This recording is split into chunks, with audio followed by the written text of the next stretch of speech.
बिस्मिल्लाहिर्रहमानिर्रहीम, अस्सलामु अलैकुम नाज़रीन, आप देख रहे हैं प्रोग्राम द लास्ट आवर। मैं हूं यासिर रशीद और स्टूडियो मेरे साथ मौजूद हैं सीनियर तज्ज़ियाकार राना मोहम्मद अजीम साहब। नाज़रीन, पाकिस्तान की मौजूदा सियासी सूरत हाल ये है कि पैमरा कवानीन में भी तरामीम कर दी गई हैं और दूसरी तरफ मुशावरत इस वक्त निगरान वज़ीर आज़म के लिए इत्तेहादी जमातों के माबैन जारी है। राजा रियाज साहब से राबिता किया गया तो राजा रियाज साहब ने हुकूमत को ये बात की है कि अभी तक नाम फ़ाइनल नहीं किया और वज़ीर आज़म से मुलाकात से पहले मैं नाम फ़ाइनल कर लूँगा। अभी अगर देखा जाए तो कोई भी जमात किसी के साथ इत्तेहाद करने को तैयार नहीं है, लेकिन अगर देखा जाए सियासी कैंपेन को तो वो एक ही जमात के मुखालिफ में चल रही है। मौजूदा सूरत हाल में ये जो मेल मुलाकातें हैं और सुप्रीम कोर्ट के अंदर जो केसेस चल रहे हैं, पाकिस्तान की जो मुआशी सूरत हाल है और जिस तरीके से IMF के साथ डील हुई है, उसी डील को लेके वज़ीर ख़जाना ने जिस तरीके से पार्लियामेंट को एतमाद में लिया है, क्या पाकिस्तान का मुआशी और सियासी मंजरनामा और कानूनी उमूर के ऊपर जो गहरी नज़र है वो यूं ही रहेगी या कुछ बेहतरी के आसार नुमायाँ होंगे? इसी बारे में बात करेंगे। राना साहब की तरफ बढ़ते हैं। राना साहब, क्या मौजूदा सूरत हाल में ये जो तमाम वफाकी इत्तेहादी जमातें एक दूसरे से राज़ी हैं, शशोपंज का शिकार हैं, किसी का नाम नहीं माना जा रहा, या नाम पे इत्तफाक हो जाएगा?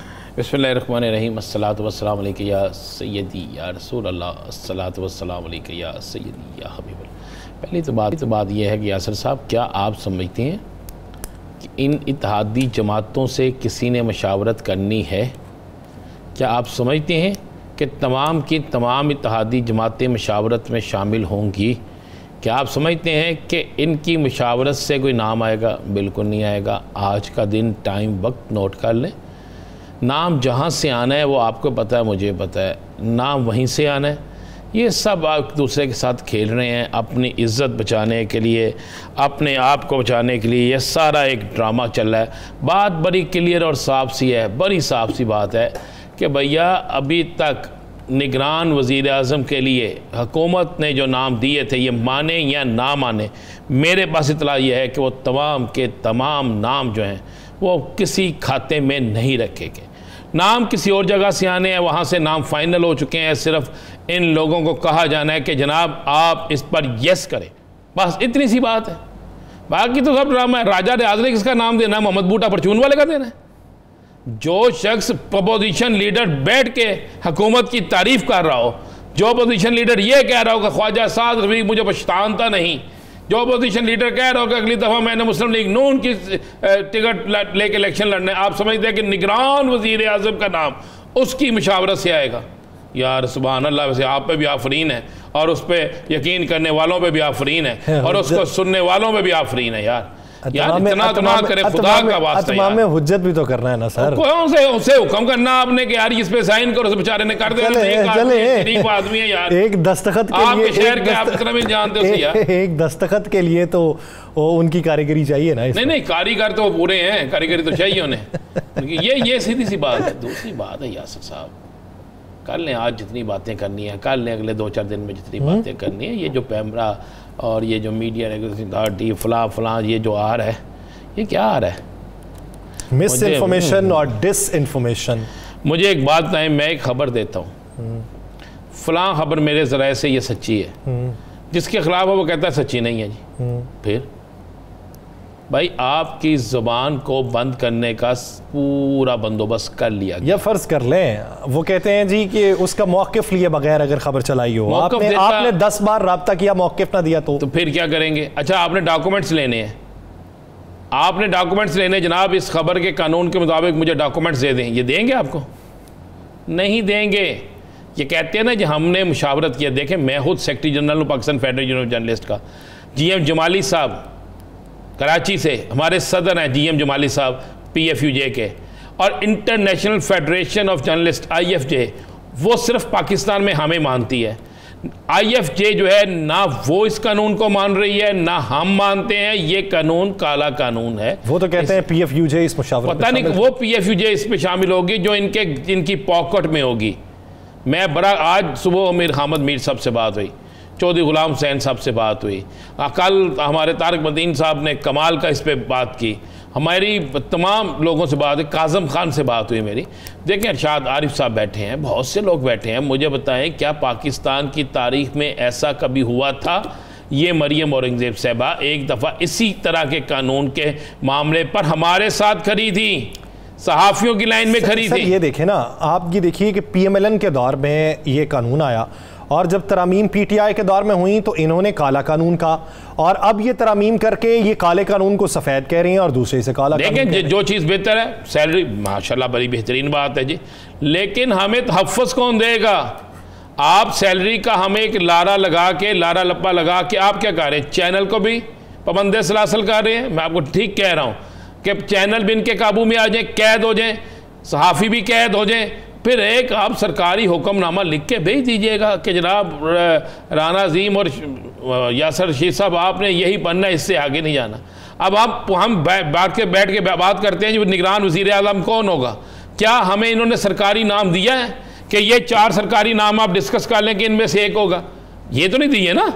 आप क्या इन्होंने बताया कि हमारी अपनी मुशावरत में क्या चीज़ है? हम लोगों ने अपने ज़राए से पता करना। हमारे ज़राए कोई जिन्नात नहीं है, हमारे ज़राए इनके अंदर बैठे लोग हैं, इन्हीं के लोग हैं जो इनकी मीटिंगों में बैठते हैं, जो इनके थिंक टैंक में लोग हैं, वही हमारे ज़राए होते हैं। अब हम उनका नाम नहीं ले सकते, कोई भी शख्स अपने ज़राए का नाम नहीं ले सकता। आप आईनी कानूनी तौर पर देखें, सहाफ़ी पाबंद है कि वो नाम नहीं बता सकता, अपना ज़राए नहीं बता सकता। तो ये तो मामला कहीं से कहीं और लेकर जाना चाहते हैं, जाते जाते ये समझते हैं कि याद रहे लगा दे। यही जब मुस्तकबिल करीब में फ़र्ज़ कर लें ये अगर अपोजिशन में आ गए ना, तो यही खड़े होकर सहाफ़ियों के साथ काले कानून के नारे लगा रहे हो। ऐसा ही होता है, हर दौर में होता है, हर सियासी जमात यही करती है। लेकिन मैं समझता हूँ कि पाकिस्तान के, चाहे वो राइट पे खड़े हैं चाहे वो लेफ़्ट पे खड़े हैं, पाकिस्तान के तमाम सहाफ़ियों को इस पर एक होना होगा, तमाम एंकर्स को इस पर एक होना होगा, तमाम BBA के मालकान को, TV चैनल्स के मालकान को, अखबारात के मालकान को एक होना होगा। इसलिए कि ये एक ऐसा कानून है जिससे सहाफ़त पर कदगन लगेगी, जिससे ज़बान बंदी होगी, जिससे आप जो मर्ज़ी सच भी सामने ले आएँ, जो से मानने वाला कहेगा नहीं ये झूठ है, तो क्या कर लेंगे आप? क्या कर लेंगे आप? जुर्माने फलां आगे कम किए, आगे हमारी ज़बानबंदी कम है जो मज़ीद करने जा रहे हैं। तो यार सर ये तो एक तो आप ज़हन में रखिए, कर लें जितनी आजकल में बातें करनी है ना हमने वो कर लें, उसके बाद ये जो करने वाले हैं, लेकिन हमने बात तो आना नहीं। देखें हम हमेशा अदब करते हैं पाकिस्तान के तमाम दिफाई इदारों का, वो हम पे फ़र्ज़ भी है इसलिए कि उसकी वजह से हम हैं। पाकिस्तान की सुप्रीम अदलिया का वो पाकिस्तान की शान है, पाकिस्तान की फ़ौज पाकिस्तान की शान है, हम इनका अदब करते हैं, ये हमारे इदारे हैं। लेकिन आप ये कहें कि हमसे झूठे वादे करके पाकिस्तानी कौम को लारे लप्पे ला के ऐवान में बैठने वाले लोग हमारी बात ना करें, पाकिस्तानी कौम की बात ना करें, और हम उनके स्कैंडल भी ना सामने लाएं, हम उनकी करप्शन भी सामने लाएं, हम उनके वादे भी याद ना दिलाएं, तो फिर हम मुझे बताएं तो फिर हम क्या करेंगे? तो फिर तो सहाफ़त ख़त्म होगी ना। आप मुझे एक बात बताएं, IMF से मुआहदा हो गया यासर साहब जी? पैसे आ गए जी? आपको किस किस मुल्क से पैसे आए? सऊदी अरब से आ गए, UAE से आ गए, चाइना से आ गए, आपने सारे पैसे गिरा दिए। पाकिस्तान आपने कहा जी डॉलर आप देखिएगा दिनों में नीचे जाता है। यासर साहब याद है फरमाया था हमारे वजीर साहब ने, डॉलर आज कर्जे मिलने से पहले से ज्यादा ऊपर चला गया। इसी तरह हैरत अंगेज बात यह है कि जब अभी सिर्फ बात हुई थी तो 15 रुपए नीचे गिरा है, जब डॉलर मुंतकिल हो गए तो ऊपर चढ़ गए। जनाब आज का बैंक का जो रेट है डॉलर का, इंटर बैंक रेट, वो पाकिस्तान की तारीख का सबसे ज्यादा है। जब डॉलर नहीं थे उससे भी ज्यादा है। मैं हल्फन कहता हूं, मैंने कल डॉलर चाहिए थे मुझे, और मैंने कल मार्केट से डॉलर तल्लक के साथ 315 रुपए में खरीदा है, 315 रुपए में। चले आपका तो ताल्लुक चल जाता है, जिनका ताल्लुक नहीं चलता वो क्या करें? मैं बता रहा हूं कि ये तो आलम है। तो आप कहेंगे ये 315, ये कहेंगे झूठ बोल रहा है जी, झूठ बोल रहा है जी, इस पे कतकन लगा दे जनाब, इन पे पाबंदी लगा दे। यहाँ पे तो 350 में नहीं लोगों को मिला। अब यहाँ पे हम कहेंगे जनाब जरा बताएं आटे का रेट क्या है, नहीं बोलेंगे। पूछें बिजली का रेट क्या है, जनाब बिजली किस रेट से बढ़ाई है, क्यों बढ़ाई है, इस पे इतने टैक्स कहाँ से हैं ये जब इनसे पूछने जाए ये नहीं बताएंगे। और अगर आप टीवी पे कहेंगे तो कतगन लगी कि ये झूठ हो गया। अगर आप ये कहेंगे कितने कंटेनर कहाँ पे फंसे हुए हैं, कहाँ पे खड़े हैं, किस सवारी से छूटने हैं, तो क्या ये झूठ है? जब आप ये कहेंगे जनाब फलां शख्स इतने फंड खा गया, फलां शख्स इतने पैसे खा गया, इतने की सड़क बननी थी सड़क नहीं बनी, पैसे खा गए, तो ये झूठ है क्या? राना साहब मैं एक मिसाल वाजे करता हूँ। अगर पाकिस्तान का मौजूदा मुआशी मंजरनामा देखें कुछ लोग हैं जो इदाद-ओ-शुमार को समझते होंगे, कुछ लोगों को इस बात का इदराक होता होगा, लेकिन मैं जिस मकान में रहता हूँ, लैंडलॉर्ड जो मेरी हैं वो एक बेवा हैं। वो पिछले काफ़ी महीनों से वो अपने जो वफ़ात पा चुके हैं शौहर, उनकी पेंशन के ऊपर गुजारा करती हैं, या जो किराया हमसे उन्हें मौसूल होता है वो उसके ऊपर गुजारा करती हैं। वो पिछले 4-5 माह से मुझसे गिला कर रही हैं कि आप टीवी चैनल पे होते हैं, आपकी सिफारिश चल जाती है, मेरा मीटर चेंज करवा दें। मैंने कहा जी कौन सा मीटर चेंज करवा दूं? वो कहती हैं बिजली का मीटर भी चेंज करवा दें और गैस का मीटर भी चेंज करवा दें। मैंने कहा जी क्या हुआ? वो कहती है मैं इस घर में 25 साल से रह रही हूँ, इतना बिल कभी नहीं आया, ये मीटर ख़राब हो चुका है जिसकी वजह से मुझे बिल ज़्यादा आता है। मैं एक पंखा चलाती हूँ, एक फ्रिज चलता है और एक एसी कभी दिल करे तो चला लेते हैं, नहीं तो बंद रहता है। मैं और मेरा बेटा रहते हैं घर पे, तो ये बिल हमें हज़ारों में आ रहे हैं, हम तो इतना चलाते ही नहीं है, तो मेरा मीटर ख़राब हो चुका है। मैं बारहा उन्हें समझाने की कोशिश करता हूँ लेकिन उनकी समझ में नहीं आ रहा। सर उन्हें बताएं कि जनाब इस वक्त 13 अरस्तू जमातों की हुकूमत है। उन्हें बताएं जनाब कि इस वक्त सबसे बड़ा जुर्म जो है ना वो पंखा चलाना है, उससे बड़ा जुर्म एसी चलाना है, और सबसे छोटा जुर्म 30 वाट का या 50 वाट का बल्ब जलाना है ये जुर्म ही, इसलिए कि इसकी सज़ा फौरी हर महीने मिलती है, इसके लिए अदालत नहीं लगती, डायरेक्ट सज़ा का पर्चा आता है। इस तरह पर्चा आता है बिल की सूरत में, आप इस तरह बिल पढ़ते हैं आदब, ये वो सज़ा है जिससे पूरा महीना आपका दिल थक थक थक करता है। क्या बात करते हैं, हम उस दौर में आ गए हैं जहां पर रोटी नायाब है, जहां पर बिजली नायाब है, जहां पर किताब नायाब है, जहां पर मेडिसिन नहीं मिलती। खुदा की कसम बच्चे का दूध लेने जाएं, यासर साहब आप तो जाते हैं ना, बच्चे का दूध लेने चले जाएं डब्बा तो आधी तनख्वाह लग जाती है। ये हिसाब हो चुका है। राना साहब वो आप वो उस खबर को ज़हन में लाइए कि हासिलपुर में एक मियाँ बीवी ने सिर्फ दूध मांगने पर दोनों बच्चों को पहले जहर दे के मारा, फिर ख़ुद भी इस दुनिया से किनारा कशी कर ली। मालूम ये पड़ा कि रोज़गार उसे मिलता नहीं था, दिहाड़ीदार था, और ये तामीराती जो हमारा शोबा है उसमें गिरावट की वजह से वो उसको रोज़गार भी ना मिला, और उसे वाहिद हल ये दिखाई दिया। क्या उस पर 2 जुमले भी किसी के सुने हैं? किसी के नहीं सुने, भूल जाएंगे। आप मुझे ये बताएं, चुबुर्ची में एक जिस शख्स ने ऊपर से कूद कर छलांग लगाई, किसी ने जाके हॉस्पिटल में पूछा कि आपको वजह क्या थी? किसी ने इस पर बात की? नहीं की ना। आए मेरे साथ, मैंने आज एक स्टोरी की है। खुदा की कसम, मैं एक घर में गया जिस घर के अंदर मैंने पहले ये कहानियों में सुना था, किताबों में पढ़ा था, लोगों की गुफ्तगू से सुना था, और मैंने अपनी आंखों से, हल्फन कहता हूँ आज मैंने स्टोरी की, अपनी आंखों से देखा है। यासर साहब क्या देखा है?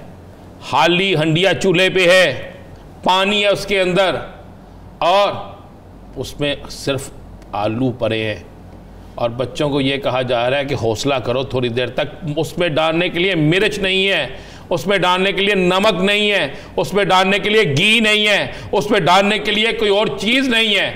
मैंने उस शख्स से, मुझे किसी ने कहा इस घर में ये हालात है, मैं गया, मैंने जाके देखा, मैंने जाके, मैं नाम नहीं लेता उस शख्स का, इसलिए नाम नहीं लेता कि अल्लाह हमसे के पर्दे रखता है उसकी। मैंने जाके जो हो सकता था वो किया। तो उस शख्स ने रोते हुए कहा, रोते हुए उसने कहा बच्चों को तो हम खिला लेते हैं, हम मियाँ बीवी ने 2 दिन से कुछ नहीं खाया। इसका ज़िम्मेदार कौन है? इसका ज़िम्मेदार हाकिम वक्त है। इसका ज़िम्मेदार वो शख्स है जो शख्स इस पाकिस्तानी कौम को जवाबदेह है। MNA, MPA, अवामी नुमाइंदे, फला फला। मुझे बताएं ना, आप इतने लोगों को फ्री हज पे ले गए, आप इतने लोगों को, आपने न्यूयॉर्क में जाके कितने लोग चल रहा था कि जनाब इतने लोग वहाँ पे चले गए, इतने खर्चा हो गया, आपकी दावतें नहीं मुक्ति ख़त्म होती, आपकी बाकी चीज़ें ख़त्म नहीं होती। एक घराने का मुझे पता चल गया, एक शख्स का टीवी में आ गया, अखबारात में आ गया, बच्चों को मार। मुझे बताएं जो माँ, जो बाप अपने बच्चों को मार के अपनी ज़िंदगी का खात्मा कर लें, वो किस अजियत में होंगे। जिस औरत ने अपने 2 बच्चे नहर में फेंक दिए और ख़ुद भी छलांग लगा दी, एक दिन पहले का वाक़या यासर साहब, भूख से था। मुझे बताएं जब माँ अपने जिगर को फेंकती है तो हम यहाँ पे क्या कर रहे हैं? सियासत। हम सुबह से लेकर शाम तक थक जाते हैं, 100 से ज़ायद प्रेस कॉन्फ्रेंस सुन के। एक प्रेस कॉन्फ्रेंस इस पर भी करते हैं कि जनाब हम गरीब का चूल्हा चलाएंगे, हमने इतने पैसे गरीब के लिए रख दिए हैं, हमने इतने पैसे गरीब को दे दिए हैं, अब कोई भूखा नहीं सोएगा, अब कम से कम एक वक्त की रोटी मिलेगी। मुझे हमजा शहबाज शरीफ साहब की वो तकरीर याद आ रही है। अल्लाह करे कि वो अपनी तकरीर को खुद सुने। चाहे वो इस्लामाबाद की तरफ मार्च कर रहे थे मरियम साहिबा के साथ, वो कहते थे कि जब मुझे पता चलता है कि बच्चे दूध नहीं बच्चों को मिलता, यासर साहब यही फिक्र होता था जी। तो मेरा दिल रोता है और मैं इसे कहता हूं, और नियाजी और फलां। तो हमजा साहब अब जो दूध नहीं मिलता किसको पुकारेंगे? अब वज़ीर आज़म आपके वालिद मोहतरम हैं, अब वज़ीर ख़जाना आपके अजीज़ हैं, आपके सारे लोग अपने हैं। अब जो दूध नहीं मिलता तो कौन ज़िम्मेदार है? अब जो खुदकशियाँ हो रही हैं कौन ज़िम्मेदार है? अब जो लोग लाइनों में लग के यूटिलिटी स्टोर के बाहर जलील हो रहे हैं कौन ज़िम्मेदार है? अब जो फैक्ट्रियाँ बंद हो रही हैं उसका ज़िम्मेदार कौन है? अब जो लोग बेरोज़गार हो रहे हैं उसका ज़िम्मेदार कौन है? एक कारोबार रह गया था पाकिस्तान में, वो था प्रॉपर्टी का, जिससे मजदूर को भी मजदूरी मिलती थी, जिससे कंस्ट्रक्शन में काम वालों को पैसे मिलते थे, जिससे आम दुकानदार को मिलते थे, वो भी आपने बंद कर दिया। वज़ीर ख़जाना साहब पार्लियामेंट के फ्लोर के ऊपर खड़े होकर ये तो कह रहे हैं कि ज़राअत और तामीरात का जो शोबा है उसके ऊपर कोई दबाव नहीं डालेंगे, लेकिन हक़ाइक़ जो हैं वो यूं पार्लियामेंट के फ्लोर के ऊपर दिखाई नहीं देते, वो हलकों में जाके देखने से दिखाई देते हैं और लोगों की सोच परखने से दिखाई देते हैं। नाज़रीन एक ब्रेक लेते हैं, ब्रेक के बाद वापस आएंगे। इसी सियासी मंजरनामे के ऊपर मज़ीद बात कहीं नहीं जाएगा। शेवदास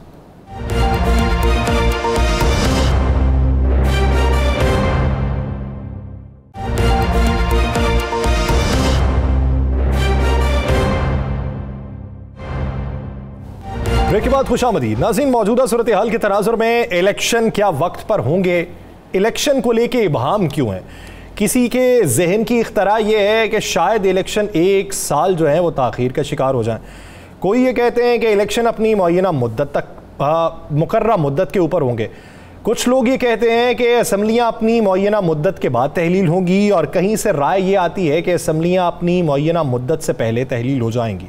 अगर असम्बली पहले तहलील होती है तो फिर उसके पीछे कौन सी मसलहत और मंतिक है, और अगर मुकर्ररा मुद्दत पे तहलील होती है तब मंजरनामा क्या होगा? पाकिस्तान के अंदर मुआशी मंजरनामे को लेकर वफाकी इत्तेहादी जमातें क्या सोचती हैं, इसी बारे में बात करेंगे। हमें ज्वाइन किया है जमीयत उलमा इस्लाम फे के सीनियर रहनुमा सेनेटर कामरान मुर्तज़ा साहब ने। कामरान साहब बहुत मशकूर हैं आपके वक्त के। कामरान साहब सबसे पहले तो सवाल ये कि निगरान सेटअप पर मुशावरत के लिए 5 रुकनी मुज़ाकराती टीम तश्कील दी है वज़ीर आज़म ने। आप समझते हैं कि वक्त मुकर्रा के ऊपर निगरान वज़ीर आज़म के नाम का इंतखाब हो जाएगा? मेरा ख्याल है कि हो जाना चाहिए। मैं तो जो मेरा स्टेचर है मैं तो उसमें सिर्फ ये कह सकता हूँ कि हो जाना चाहिए। वैसे अगर मैं लीगली स्पीकिंग मुझे जो है वो इस दस्तूर का गो के हिस्सा है निगरान सेटअप, मगर ये सिर्फ शायद हमारे दस्तूर का हिस्सा है या एक आधा और कोई मुल्क अगर ऐसा हो दुनिया में, वरना इसमें मुझे कोई ऐसी चीज़ नज़र नहीं आती कि जिसकी वजह से जो है ना निगरान सेटअप लाया जाना ज़रूरी हो। आपके अदारे मजबूत होने चाहिए, आपका इलेक्शन कमीशन ठीक होना चाहिए, और इलेक्शन कमीशन अगर ठीक हो तो बेशक गवर्नमेंट जो उस वक्त इलेक्टेड गवर्नमेंट है वो अपनी मुद्दत पूरी करे, और इलेक्शन कमीशन जो है ना उसको अपने जोर पे इलेक्शन करवाए फेयर और देन जो है। मगर उसके लिए अब कॉन्स्टिट्यूशन अमेंडमेंट रिक्वायर्ड है। आपका सवाल यकीनन ये है कि इस पर इत्तफाक हो जाएगा या नहीं होगा, तो इस पर इत्तफाक होना चाहिए। प्रोरोगेटिव है प्राइम मिनिस्टर का, प्राइम मिनिस्टर और अपोजिशन लीडर ने आपस में मुशावरत करनी है, मगर चूंकि कई जमातों पे मुश्तमिल हुकूमत है तो इसलिए वो कमेटी बनी हुई है, वो नामे उसमें देखे जाएंगे, और उसके बाद जो है ना मुमकिन है उस पर फिर बारगेनिंग भी शुरू हो जाती है। मगर अल्लाह करे कि फेयर और फ्री इलेक्शन का मकसद जो है ना हम हासिल करने में कामयाब। सेनेटर कामरान मुर्तज़ा साहब, आपने बड़ी अच्छी बात की। चंद दिन पहले मौलाना फजल रहमान साहब ने गिला किया, उसके बाद शायद गिला वो दूर हो गया, लेकिन कल हाफिज़ हुसैन अहमद साहब की तरफ से भी गिला आया कि 2 जमातें जो हैं वो बड़े एक इत्तेहाद को नुकसान पहुँचा सकती हैं, और उनका आपस की जो मुशावरत है उसमें बाकी लोग शामिल नहीं हैं। ये हाफिज़ हुसैन अहमद साहब का कल बयान टिकर उन्होंने भेजे सबको। तो क्या आप समझ रहे हैं कि ये मुशावरत वाकई तमाम सियासी जमातों से हो रही है, या ये मुशावरत सिर्फ 2 बड़ी सियासी जमातों तक ही रहेगी, बाकियों को सिर्फ खानापुरी के लिए रखा जाएगा? देखिए, जहाँ तक वो दुबई वाले मामले के हवाले से गिला शिकवा था वो तो है, अब भी है, जायज़ भी है। उसमें कोई बात उन्होंने अपना आगे ले जाने की कोशिश भी की, 2 जमातों ने अपने तौर पे जो है वो फ्लाई करने की कोशिश की, लेकिन उसमें मौलाना साहब का गिला भी आ गया। मगर ये हम सब का प्रॉब्लम है। यहाँ पे इस मुल्क में अगर डेमोक्रेसी नहीं चलती तो इसलिए नहीं चलती कि कोई ना कोई हम में नक्स है, जो उसकी बेसिक्स जो डेमोक्रेसी की जो रिक्वायरमेंट्स हैं वो शायद यहाँ पे पूरी नहीं होती, तो इसलिए बाद में कहीं ना कहीं फिर किसी स्पीड ब्रेकर पे गाड़ी का कोई शाख जो है वो जवाब दे देता है। तो ये मसाइल हैं। अब देखते हैं कि ये 15 दिन तो रह गए, 16 दिन 17 दिन, तो इस 15, 16, 17 दिनों में क्या डेवलपमेंट होती है और अल्टीमेटली क्या जमातें मुतमिन होंगी उस बात पे या नहीं होंगी। 15-20 दिन का भी इतना लंबा जो है ना, इसके लिए वक्त दरकार नहीं है। 15-20 दिन में सारा कुछ सामने आ जाएगा। अच्छा कामरान मुर्तज़ा साहब, तलाल चौधरी साहब कहते हैं कि नवाज शरीफ साहब जिस दिन जहाज़ पर बैठेंगे समझें इलेक्शन शुरू हो गया। अगर नवाज शरीफ साहब जहाज़ पे नहीं बैठते तो क्या समझेंगे इलेक्शन मुलतवी हो गए? देखिए, तलाल साहब मेरे दोस्त भी हैं, मुझे एहतराम भी है, मगर मामला को इस हद तक उसकी हाइप ना क्रिएट करवाएं कि खुदा न खास्ता वो चीज़ पूरी ना हो और उसके बाद जो है ना फिर हम लोगों को जवाब देना पड़े। और बाज़ औक़ात फिर वो जवाब देने के काबिल आदमी नहीं होता तो मुँह छुपाना पड़ता है।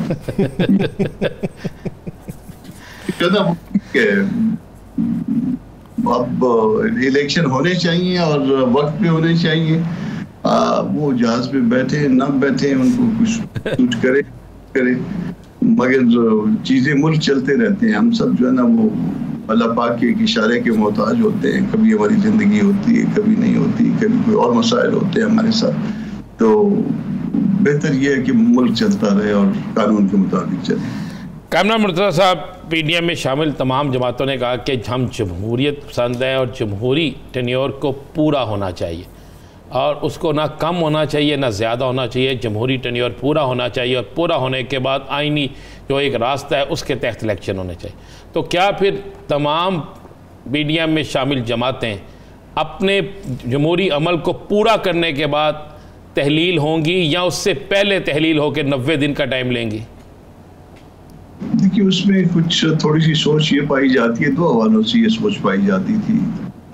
एक तो ये कि आपको कैंपेन के लिए टाइम कुछ ज़्यादा मिल जाए, क्योंकि अब तक जो है ना वो कैंपेन के लिए कोई ख़ास टाइम नहीं मिल पाया, तो 2-4 दिन पहले तोड़ दिया जाए। प्रैक्टिकली वो 2-4 दिन पहले तोड़ देना शायद आप नोशनली तो कह सकते हैं कि जी असम्बलियों ने मुद्दत पूरी नहीं की, मगर अदरवाइज तो तकरीबन पूरी हो गई होती है। मगर आज इलेक्शन कमीशन का एक स्टेटमेंट आया कि इवन हम 60 दिन के अंदर भी जो है वो इलेक्शन करवाने के लिए तैयार हैं। तो अगर आप पहले तोड़ भी देते हैं, असम्बली तोड़ भी देते हैं, तो क्या उसके बाद जो है ना जो असम्बली तोड़ने वाले हैं उनके हाथ में रहेगा इलेक्शन करवाना या इलेक्शन कमीशन के हाथ में होगा और निगरानों के हाथ में होगा? तो वो फिर उसके बाद जो है वो इस हुकूमत को मेरा ख्याल है इल्ज़ाम नहीं दिया जा सकेगा कि उसने 90 दिन पूरे किए या 60 दिन। अगर ये 60 दिन में करवा सकते हैं तो 60 दिन में करवा दें। 190 दिन भी हो सकते हैं, ना करें, अल्लाह ना करे कि अब 190 दिन हो। जो भी पब्लिक की मर्जी है उसके मुताबिक जो है नया सेटअप आए। और अच्छा कामरान साहब, इस बारे में बात यह है कि अगर नई मरदमशुमारी के ऊपर हल्का बंदियों का सोच लिया इलेक्शन कमीशन ने तो फिर तो बात बहुत आगे तक जा सकती है। 4 महीने उन्हें दरकार हैं, 4 महीने से ज्यादा वक्त भी लग सकता है, फिर आर्टिकल 256 का सहारा लिया भी जाएगा। देखिए, उसमें पहली बात तो ये है कि मरदमशुमारी जो है वो नोटिफाई नहीं हुई, और जब तक नोटिफाई नहीं होगी उस वक्त तक उसके मुताबिक जो है इलेक्शन नहीं होगा। और अगर नोटिफाई हो गई तो उसके ऊपर फिर जो ना इतने पेंडोरा बॉक्सेस खुलेंगे। बलूचिस्तान को तो एतराज़ नहीं है, बलूचिस्तान का फ़ायदा है, मगर सिंध में एतराज़ है, पंजाब में एतराज़ है, उस पर इतने पेंडोरा बॉक्सेस खुल जाएंगे कि फिर आप उसका वजन शायद ना उठा पाएँ। अच्छा, अब हम तो शायद ये नहीं करके जा रहे हैं, तो जब हम नहीं करके जा रहे हैं तो बज़ाहिर जो मैं समझ रहा हूँ तो जो उसके बाद केयर टेकर सेटअप आएगा उसका काम सिर्फ डे टू डे जो है वो बिजनेस चलाना है, तो वो उनका भी काम नहीं होगा कि वो इसको नोटिफाई करें। तो फिर मेरा ख्याल है कि पुरानी हल्का बंदियों पे पुरानी सेंसस के मुताबिक ही इलेक्शन होंगे, और आगे जो है ना ये सिर्फ अफवाहें, आप इसको समझ लीजिए। अगर वो करेंगी भी तो 50 से बड़ा केस है, उसमें सेटिस्फाइड हो जाएगा कि उनका इख्तियार ही नहीं था कि उसको नोटिफाई करें, या उसमें जो है ना वो इन फोरम्स में जाके। कामरान मुर्तज़ा साहब, आप एक इत्तेहादी यानी गवर्नमेंट के इत्तेहादी MKM ने वाज़े कह दिया है कि हम नई हल्का बंदियों, नई मरदमशुमारी जो हो उस पर ये इलेक्शन को मानेंगे, नहीं तो नहीं मानेंगे। नई सियासी जमात जिसमें बड़े तगड़े लोग शामिल हैं, तहरीक इस्तेहकाम पाकिस्तान, वो भी कह रहे हैं कि हम नई हल्का बंदियों और नई मरदमशुमारी पे मानेंगे। आपके एक और जमात जो तैयार की गई है, जो तैयार हो गई है, परवेज़ खटक साहब वाली, वो भी यही कह रहे हैं। तो अब जब मुख्तलिफ जगहों से ये आवाज़ें आ रही हैं, तो फिर आप क्या समझते हैं कि इन इलेक्शंस को पुरानी हल्का बंदियों पे ये कबूल करने के लिए तैयार नहीं, नई हल्का बंदियों की तरफ जाना चाहते हैं, नई मर्दमशुमारी की तरफ जाना चाहते हैं, तो फिर तो ये मामला 190 दिन से भी आगे गया। देखिए, ये पार्टियां जो कुछ कह रही हैं, मेरा ख्याल है कि वो फिजिबल नहीं है। इस हल्का जो अभी जो सेंसस हुई है, वो सेंसस जो है ना, वो इस वक्त भी डिस्प्यूटेड है। वो इसको डिस्प्यूट कर रहा है, पंजाब डिस्प्यूट कर रहा है, इसको MKM डिस्प्यूट कर रहा है, इसको पीपल्स पार्टी डिस्प्यूट कर रही है, यानी इसके ऊपर तैयार नहीं है। नई सेंसस के लिए तो फिर बहुत अरसा चाहिए होगा, बहुत अरसा तो वो निगरानों का वो इख्तियार नहीं है। तो अगर इसके बाद कोई ऐसी बात हुई तो वो चैलेंज हो जाएगी, वो मेंटेन नहीं हो सकेगी, वो सस्टेन नहीं कर पाएगी। अब जो चीज़ सस्टेन करेगी, जो कुछ हो चुका सेंसस के हवाले से, जो सेंसस मौजूद है, वही उसी की बुनियाद पे मुमकिन तौर पे हल्का बंदियाँ भी हो चुकी हुई हैं और मुमकिन तौर पे इसी पे इलेक्शन होंगे। इसके अलावा कोई ऑप्शन नहीं होगा। जो लोग ऐसी बातें कर रहे हैं वो शायद कानून से, तो फिर इसका सादा सा हल ये नहीं है कि मुकर्रर मुद्दत के बाद ही असेंबली को तहलील किया जाए और इलेक्शन कमीशन वो जो 60 दिन वाला कुलिया अपना रहा है उसी के अंदर ही इंतखाबात हो जाए? वो इन एनी केस जो है ना, वो देखिए मैक्सिमम पीरियड है ना कि 90 दिन के अंदर इलेक्शन करवाए जा सकते हैं। तो अगर फर्ज कर लीजिए कि इलेक्शन कमीशन जो है वो 15 दिन के बाद इलेक्शन के लिए तैयार है, तो कर दे। वो फिर काम तो आगे निगरानों का है और उसके बाद उसके साथ साथ इलेक्शन कमीशन का है, ना कि इस सेटअप का है जो 8 अगस्त को या 10 को या 12 को तहलील होने जा रहा है। कैबिनेट साहब, अभी आपने बड़ी अच्छी बात की कि निगरान सेटअप का ये काम नहीं है, निगरानों का ये काम नहीं है, उनका काम सिर्फ इलेक्शन कराना है और इसके अलावा कुछ नहीं है। तो फिर ये जो KPK और पंजाब में निगरान बने थे, इनका भी तो यही काम था, लेकिन काम तो किसी और तरफ चल पड़ा था। देखिए, उसमें आप फिर किसी एक को इल्ज़ाम ना दीजिए। उसमें इल्ज़ाम अगर देंगे, अगर इनको इल्ज़ाम देते हैं तो इससे पहले जो है PTI को इल्ज़ाम दीजिए, जिन्होंने अपना रिकॉर्ड जो है कायम किया दुनिया की तारीख में, दुनिया की जमहूरी तारीख में, कि एक साल में 3 असम्बलियाँ गुज़ारी। ऐसा भी रिकॉर्ड किसी के पास नहीं था। अच्छा, अब इसका मसला क्या होता है? मसला ये है कि आपके यहाँ जो एक डिवीज़न की जो सीटें हैं, वो हमारे यहाँ पूरे सूबे की डिवीज़न के से भी ज़्यादा हैं। अब आपके यहाँ जब जो नताइज आज आ जाएं, उसका असर जो है 4-6 महीने होने वाले इलेक्शन पे हमारे गले में पड़ जाता है। तो वो फिर ये तो वफाक है। एक वफाक में फिर इस तरह से जो मामला नहीं चल पाते कि एक सूबे असर दूसरे पे हो, और दूसरी पार्टियां जिस तरह से हम हैं बलूचिस्तान में, खैबर में, हम जैसे जो लोग हैं वो बिल्कुल जो है ना जीरो हो जाए कि पंजाब में पहले इलेक्शन हुआ था और पंजाब ने ये रिजल्ट दे दिया था। तो ये फिर यूनिट जो है इस बात को तस्लीम नहीं करते। तो इसमें PTI को भी आप इल्जाम दीजिए, इसमें भले जो सब जिम्मेदार है, सब जिम्मेदार है। हम सबको कह रहे हैं, हम किसी एक को नहीं कह रहे, हम तो आईनी बात कर रहे हैं, फिर तो सब भी जिम्मेदार है ना जी।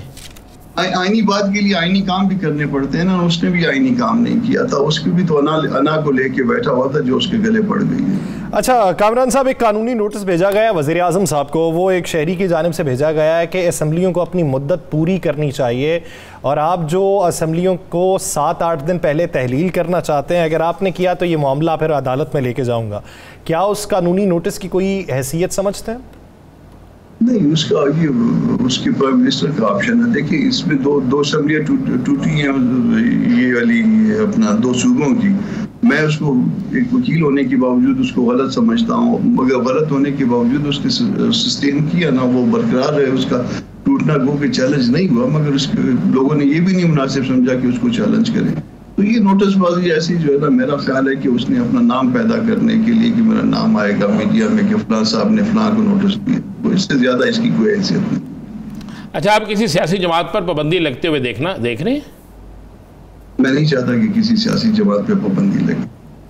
अच्छा, आप क्या समझते हैं कानूनी हैसियत क्या है? एक साइफर का मामला है, एक तोशा खाना का फौजदारी केस है और एक 9 मई की JIT की रिपोर्ट है जिसमें फरहाद शाह साहब ये कह चुके हैं कि चेयरमैन PTI उसमें कसूरवार हैं, उन्हें गिरफ्तार होना चाहिए, ये ज़मानत का केस नहीं है। इन तीनों केसेस के अंदर मजबूत केस कौन सा है? और बकौल वज़ीर दिफा साहब, आर्टिकल 6 भी लग सकता है एक केस के अंदर जो ऑफिशियल सीक्रेट एक्ट के ज़ुमरे में आता है। तो मजबूत केस कौन सा है? नाअहली कहाँ पे हो सकती? मटेरियल जो है वो इसके अलावा भी मौजूद था। मैं नहीं समझ पाया कि ये मटेरियल जो है ना वो क्यों कोर्ट्स में नहीं लाया गया और उसकी क्या वजह थी कि वो प्रोसीड नहीं किया गया। क्रिमिनल केस में मैं एज ए वकील बात कर रहा हूँ कि पॉलिटिकल वर्कर के तौर पे बात नहीं करता।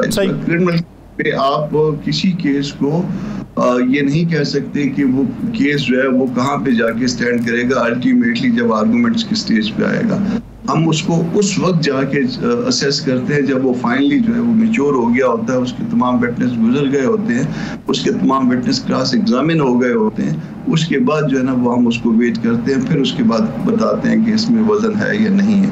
तो ये इस वक्त जो है ना ये प्रोसिक्यूशन का केस है, मगर इसके बाद जब अल्टीमेटली इसका वजन होगा वो उस दिन होगा जिस दिन इस पर सारी जरे वगैरह सारा कुछ हो चुका होगा, और देन जो है ना रिकॉर्ड पे क्या आएगा उसको देख के आपको बताया जा सकता है कि इस केस में जान थी या जान है या जान नहीं।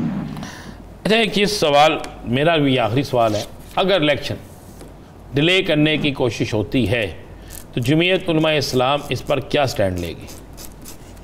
देखिए, हम इलेक्शन को डिले करना नहीं चाहते। हम इस इलेक्शन को अभी तक जब वो गियर अप नहीं हुआ। कामरान साहब, राना साहब का सवाल आपसे मुतल्लिक तो है नहीं, मौजूदा हुकूमत से मुतल्लिक तो है नहीं, वो तो निगरान हुकूमत और इलेक्शन कमीशन से मुतल्लिक है कि जब आप चले जाएंगे तब अगर कोई ऐसा इकदाम उठाया जाता है। ऐसा इकदाम तो फिर पार्टी के स्पोक्स पर्सन से आपको पूछना चाहिए या मौलाना साहब से इतना बड़ा सवाल पूछना चाहिए कि वो क्या उसके बाद वो होगा।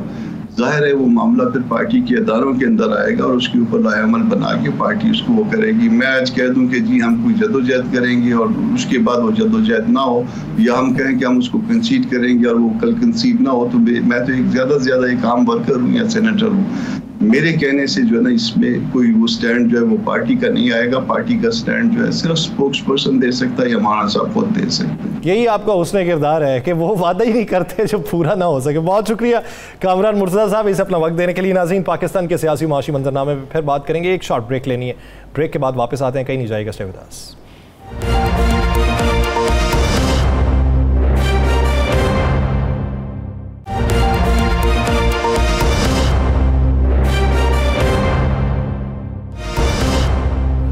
ब्रेक के बाद खुशामदीद। नाज़रीन, पाकिस्तान की जो मुआशी सूरत हाल है, क्या बेहतरी के इम्कानात रोशन हो सकते हैं? आज वज़ीर ख़जाना साहब ने यह कहा कि वो वक्त दूर नहीं है कि जब पाकिस्तान के अंदर अफरात ज़र की शरह जो है वो 7% तक पहुँच जाएगी, पाकिस्तान में बेहतरी भी आएगी, ज़राअत के शोबे पर मज़ीद दबाव नहीं डाल रहे और तामीरात के शोबे पर भी मज़ीद दबाव नहीं डाल रहे। तो पाकिस्तान के अंदर ये बदहाली की चुड़ैल जो इस वक्त रक्सा है, ये किन वजूहात की बुनियाद पर है? क्या मंजरनामा ऐसा ही होगा जो वफाकी वज़ीर ख़जाना कह चुके हैं?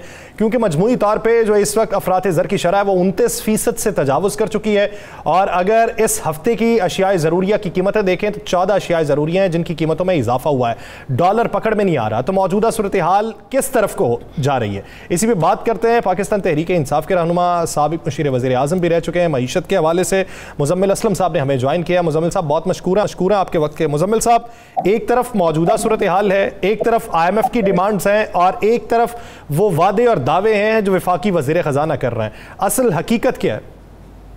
देखिए, असल हकीकत यह है कि IMF ने जो है मुल्क में इकनॉमिक मार्शल लॉ लगा दिया और उसकी वजूहात ये है कि पिछला जो 14 महीने हैं वो पाकिस्तान के लिए नहायत तकलीफ दे थे, जिसकी वजह से पाकिस्तान में, जैसे आपने खुद बता दिया कि 75 साल की सबसे ज़्यादा महंगाई, 75 साल की सबसे ज़्यादा बेरोज़गारी और उसके अलावा मुल्क को दिवालिया के स्टेज पे लाके खड़ा कर दिया। ये मैं समझता हूँ कि IMF ने एहसान किया, क्योंकि पिछला प्रोग्राम तो ख़त्म हो गया था जिसका ये नवा जायज़ा लेने गए थे। ये उन्होंने एक स्टैंड बाय प्रोग्राम दे दिया पाकिस्तान को। वो जो ट्रांजिशन अंग्रेज़ी में वर्ड है कि मतलब इस हुकूमत से अगली हुकूमत के आने तक जो ट्रांजिशन होगी, इलेक्शन होगा, बीच में केयर टेकर होगी, तो पाकिस्तान जो है मज़ीद गहरी खाई में ना जाए, एक प्रोग्राम दे दिया। लेकिन उन्होंने इस दफ़ा प्रोग्राम इतना सख्त दिया कि अगर आप हिले अपनी जगह से जो आपने मुआहिदा किया है तो प्रोग्राम ख़त्म और फिर आप जाने, आपका काम जाने। उसके बीच में जो है ये PDM की हुकूमत और वज़ीर आज़म साहब और इसहाक डार साहब जो है ना, क्रेडिट लेते थक नहीं रहे। वो मैं आज बोलना भी चाह रहा था, मैं भूल गया, आपके प्रोग्राम में बोल देता हूँ। ये हुकूमत दोनों लड्डू हाथ में रखना चाह रही थी कि वो नवा जायज़ा जो लेने गए थे उसकी जगह मिल गया SBA प्रोग्राम, तो वो उसका क्रेडिट भी खुद ले लिया, नवे जायजे में भी लेफ्ट राइट की बातें करना शुरू कर दी।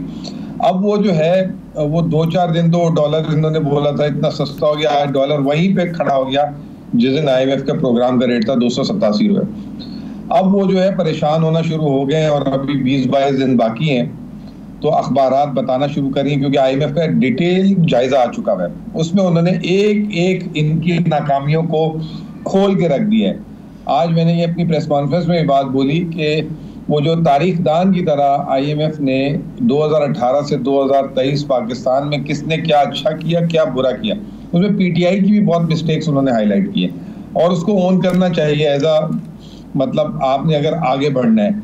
लेकिन इस हुकूमत की बदनसीबी है कि ये इसाक डार साहब 4 दफ़ा वज़ीर ख़जाना बन गए हैं, वो आज भी सिर्फ क्रेडिट ढूंढते हैं और बाकी डेबिट जो है वो ढूंढते हैं कि किसी के कंधे पे डाल दें, कभी मिफ्ता के कंधे पे डाल देते हैं, कभी IMF के कंधे में।